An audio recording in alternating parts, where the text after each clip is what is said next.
Desgraciadamente la experiencia pandémica como que fue un ácido que se nos, digamos, un ácido, un revelador, por decirlo de una manera, ¿no? Fue una experiencia tan reveladora porque puso de una manera mucho más nítida, ¿no? Por decirlo de alguna manera, las relaciones de poder que se establecen en la división sexual del trabajo en nuestras sociedades, ¿no? Entonces, lo que creíamos o ya al menos se estaba discutiendo menos, de una manera mucho más, si tú quieres, suave, leve, aunque había sido una proclama feminista desde hace más de 50 años, es la injusta división sexual del trabajo. Las mujeres, no solamente por un mandato de género impuesto socialmente, ¿no? Se nos ha dado la tarea del cuidado de las demás personas en la sociedad, de reparar los daños que el mismo sistema capitalista patriarcal genera en los cuerpos humanos, pero que ahora con la COVID se exacerbaba esto, ¿no? Entonces, la tarea de las mujeres fue exacerbada, desproporcionada, siempre lo ha sido, pero ahora con la COVID te voy a dar un dato que a mí me parece que es contundente. En los servicios, digamos, de las profesionales de la salud, de los y las profesionales de la salud, el 70% de la población es del sexo femenino, ¿sí? Esto es enfermeras, trabajadoras sociales, psicólogas. La pirámide básicamente está conformada por el 70% de mujeres. Es esta idea con la que empezamos la introducción, diciendo que justamente este tomo es lo contrario de una caja de Pandora. Si bien los horrores existían previamente en la sociedad, evidentemente, las desigualdades, las violencias, las injusticias, y la pandemia la subrayó, el volumen está construido de manera tal que nos va abriendo caminos, nos va abriendo puertas y ventanas hacia posibles transformaciones sociales. Eso es muy importante porque no es solo un, comillas, recuento de los daños, sino también la forma en que hoy, sobre todo desde una perspectiva de género, estamos pensando el mundo que estamos construyendo. Pues la UNAM está contribuyendo con un número en esta colección de temas sobre la década COVID y todos los problemas, todo lo que ha surgido en las estrategias a favor también y en contra de lo que nos ha dejado como aprendizaje la década COVID. Y particularmente, pues el tomo 9 se ha titulado Género, Violencia, Tareas de Cuidado y Respuestas Sociales a la Crisis. Y este tomo es parte también de un ejemplo de cómo las diversas posturas disciplinarias de diferentes dependencias, instituciones, centros comunitarios también que convergen en nuestro país principalmente, reflexionan sobre la actualidad del tema de cuidados en el marco de la emergencia sanitaria mundial ocurrida por este COVID-19 que acabamos de pasar y que continuamos en una transición. Y estos textos pues nos están dando una serie de posibles alternativas a soluciones que van remitiendo el tipo de mirada, el tipo de acercamientos teóricos, epistemológicos, metodológicos, sociales también y culturales que se le han dado al tema de cuidados con enfoque de género. Y bueno, hablan justamente y ponen sobre la mesa el cómo lograr un cambio estructural que permita condiciones que sean más igualitarias y que vayan permeando en la vida de las mujeres para ejercer su autonomía y que se encaminen a una corresponsabilidad social. Las tareas de cuidado son tareas que requieren mucho tiempo y que no pueden ser solamente un mandato de una parte, de la mitad de la población, ¿no? Es una tarea que tiene que ver con todos. Esto sin duda es un cambio de chip muy importante porque nosotras como mujeres también a veces asumimos la tarea del cuidado como si fuera un territorio de poder femenino. Y creo que tenemos también que ser muy conscientes de que esos territorios, esos espacios donde se realizan las tareas de cuidado, también son espacios que nos subordinan, que nos quitan oportunidades, que nos quitan tiempo para crecer, para descansar, para repararnos, y sobre todo que tenemos que crear alianzas, no solamente con otras mujeres, sino con otros hombres también, que también sean comprometidos con las tareas del cuidado. Y tenemos que pensar en una sociedad, como lo plantea también la CEPAL, una sociedad del cuidado, ¿sí? ¿Y esto qué significa? Significa que tenemos que tener espacios también y políticas públicas que permitan continuar de alguna manera estas áreas de supervisión y de cuidado, digamos, ¿no? Me refiero a las escuelas, me refiero al trabajo, me refiero a las calles, la urbanización. O sea, no podemos estar siempre, digamos, pensando en que la oscuridad de las calles es un peligro para nuestras hijas, para nuestros hijos, para nuestros hijes, sino que tenemos que estar seguras de que los espacios son seguros de alguna manera, ¿me entiendes? O sea, de tal forma de que el cuidado realmente, las tareas del cuidado se puedan distribuir. Desde siempre existen los cuidados. Sin cuidado no hubiéramos crecido como seres humanos, como especie.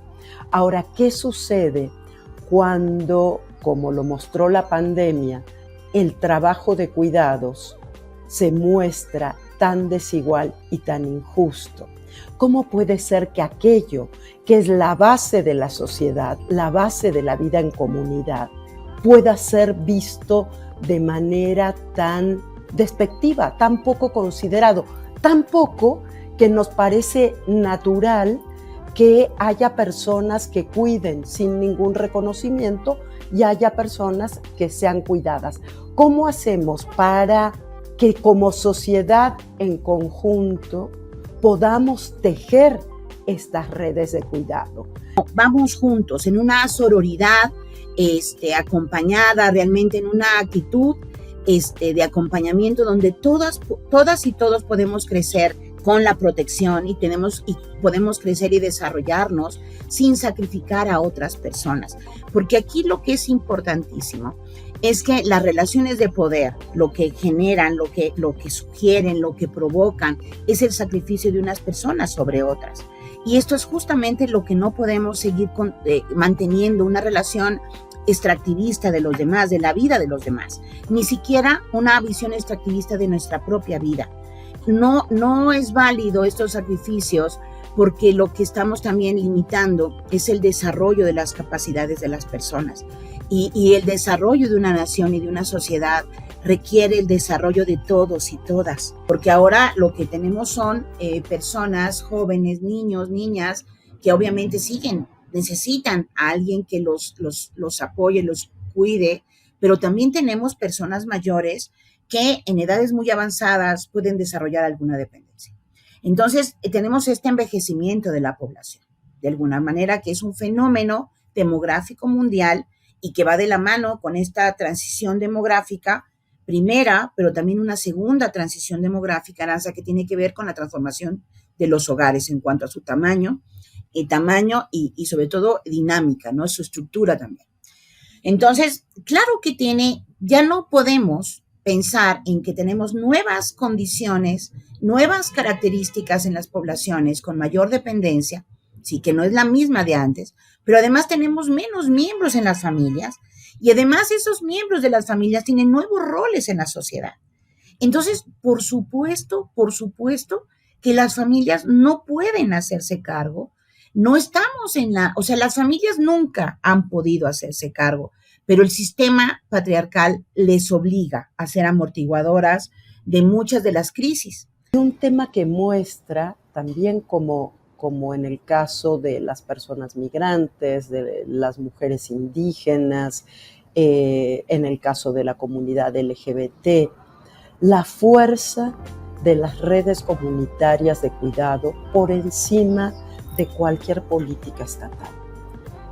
Por eso un llamado es a las instituciones públicas y al diseño de políticas públicas, ¿no?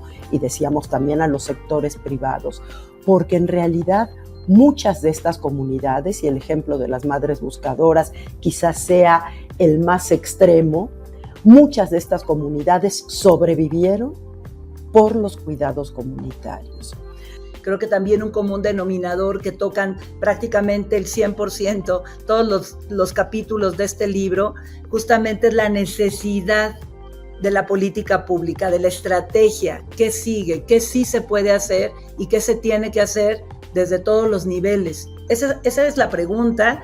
Creo que ese es el vencimiento de las resistencias y la seriedad de tomarlo en cuenta para poderlo implementar en todos los espacios. Y creo que una de las respuestas que se ven a lo largo también del libro, la corresponsabilidad. Esa palabra de corresponsabilidad, por un lado en el rompimiento de estereotipos de género, en donde los hombres, el papel de los hombres, hablando de género, es fundamental no solamente en la remuneración económica, es fundamental también en la participación en los hogares y en las esferas sociales y comunitarias. Y creo que es importante también tomarlo en cuenta y para poder generar ese engranaje distinto. Y el otro es la corresponsabilidad entre el Estado, el mercado, las comunidades y los hogares.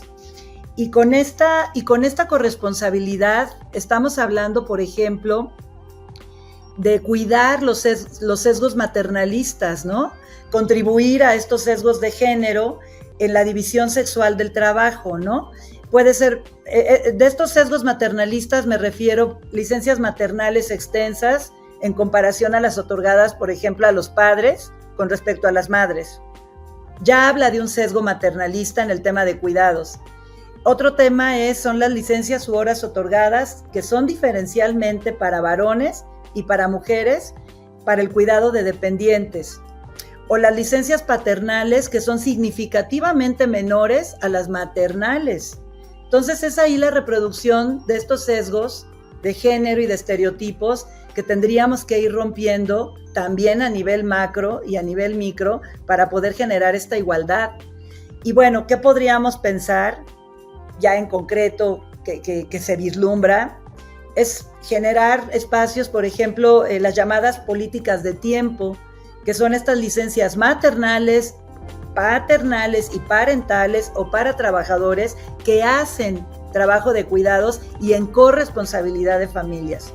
Y hablamos de darle una responsabilidad mayor a todos los miembros de una comunidad, a todos los miembros de una sociedad, pero también a todas las instituciones, porque los cuidados es un trabajo que cada vez debe ser más visible, pero que es transversal a todas las instituciones de un gobierno, es también multisectorial.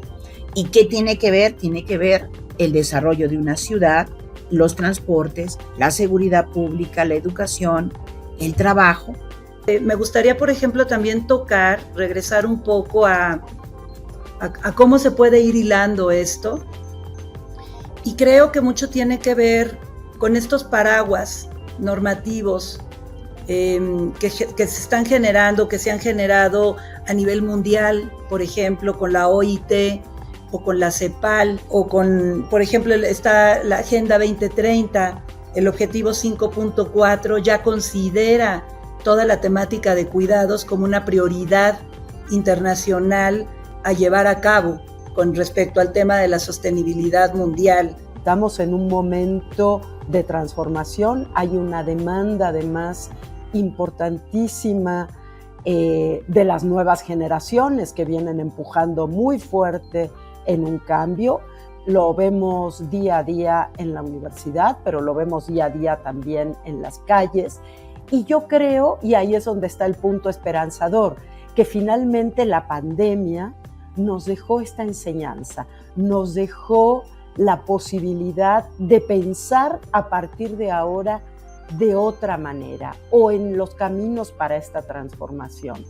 Es importante recuperar estas ventanas, estas puertas, estos canales, estos caminos de esperanza, porque el libro es al mismo tiempo un conteo, un recuento de focos rojos y una manera de construir cambios. Y aquí en la entrevista cerramos este foco rojo que tanto nos duele, como nos duelen todas las mujeres indígenas, las madres buscadoras, las mujeres migrantes, las mujeres profesionistas que tuvieron que convertirse en enfermeras, en maestras, en cuidadoras, todo encerradas en su hogar.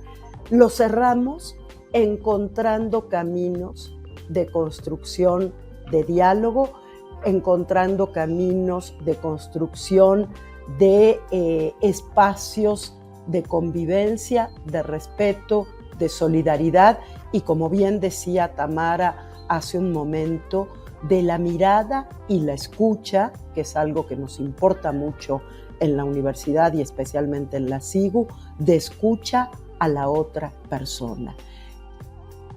Dice que se aclare el día, ya está amaneciendo, y en esta mezcla de diluvio y cielo, de radiante sueño, que florezca el arco de iridiscente ensueño, que se vuelva eterno aquel que hoy no ha muerto, que llegue a la vida la que fuese verbo.